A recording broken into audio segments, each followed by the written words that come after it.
Humpback whales. They're big, beautiful, and absolutely breathtaking. And whether they're humming mysterious songs that carry thousands of miles through the open sea, working as a team to surround, trap, and consume massive quantities of krill and fish in mouths wide enough to swallow a small car, or breaching their 40-foot, 40-ton bodies into the air, they are among the most fascinating creatures on Earth.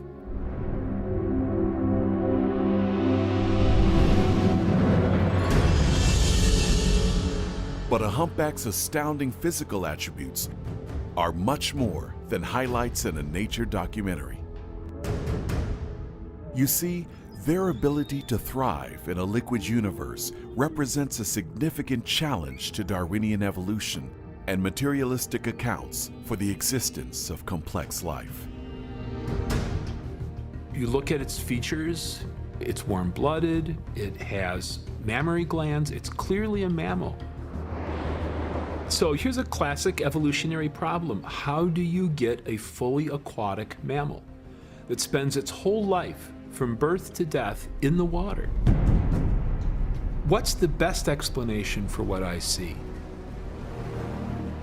The Darwinian explanation for whale evolution is familiar. Long ago in the prehistoric past, a four-legged terrestrial mammal, the size of a wolf or sheep, underwent a series of gradual biological changes over millions of years. The standard textbook account I take to be artistic license. When you look at the problem of being a land mammal that finds itself, speaking loosely, in an aquatic environment, and you've got to conduct your everything there, including reproduction, you have to have the coming together of a number of adaptations, and that is unfathomably complicated. When we consider just a few of these specific anatomical changes, complicated is an understatement. The animal would have needed a drastic remodel of its skull to move the nostrils to the top of its head, the conversion of front legs into flippers, a reconstruction of the skeleton, including a ball joint that allowed the tail to move up and down, the transformation of a few dozen teeth into hundreds of plates lined with brush-like fibers, the reorganization of kidney tissues to accommodate the intake of salt water, lungs vastly enlarged and renovated to withstand the intense pressure of deep dives, the inclusion of a blubber layer for insulation in cold water, and modifications of ears, eyes, and skin to work effectively in an aquatic environment. Just think of all the parameters that would have to be modified, and then multiply that by, I don't know, 1,000-fold or more than that. That's the scale of the problem that you're dealing with. So how do evolutionary biologists explain the chain of enormous physical adaptations that could, theoretically, result in this dramatic makeover? Using a Darwinian framework, if you look at what natural selection requires, its raw materials are undirected or random mutations, changes in the genetic material that will change the way the organism develops. There's a step-by-step scenario that's got to be worked out where undirected changes in DNA are modifying development, which is changing the anatomy of a land-dwelling creature into something that can survive all the time in water. Those mutations are occurring without any regard for what's out there in the environment. They're accidents in the genetic material. So really, in no way can the environment channel those accidents. They just happen.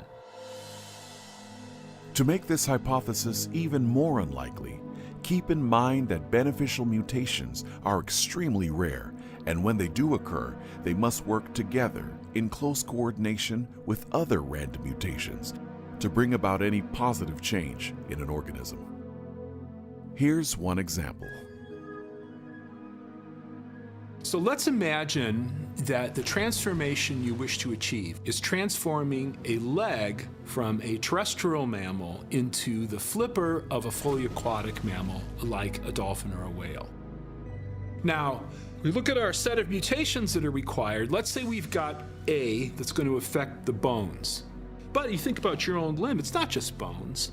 There are muscles and tendons and nerves and associated behaviors. So you look down your list of mutations and you go, well, I've got A starting my transformation, but I need B, C, D, E, and F as well.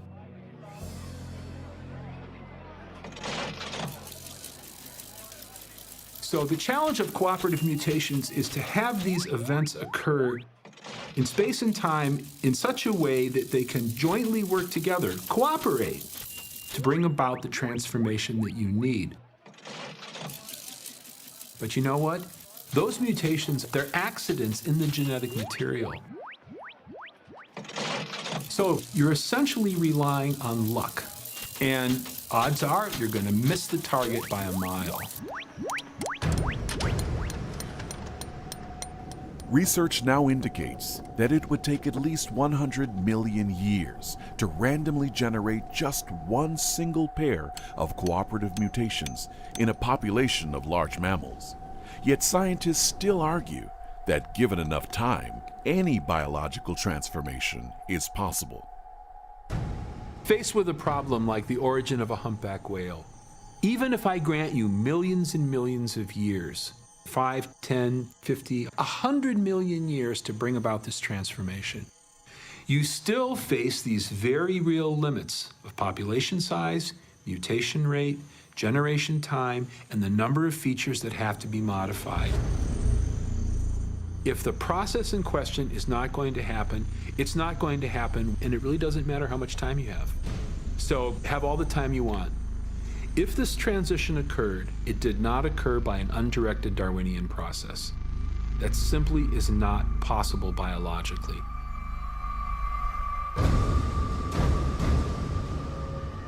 Darwinism provided an explanation for the appearance of design and argued that there is no designer, or if you will, the designer is natural selection.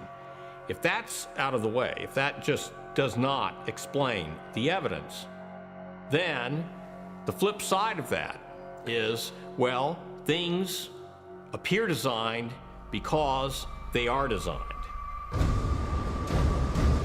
And those designs simply seem too efficient and too optimum to have been cobbled together by some haphazard mechanism.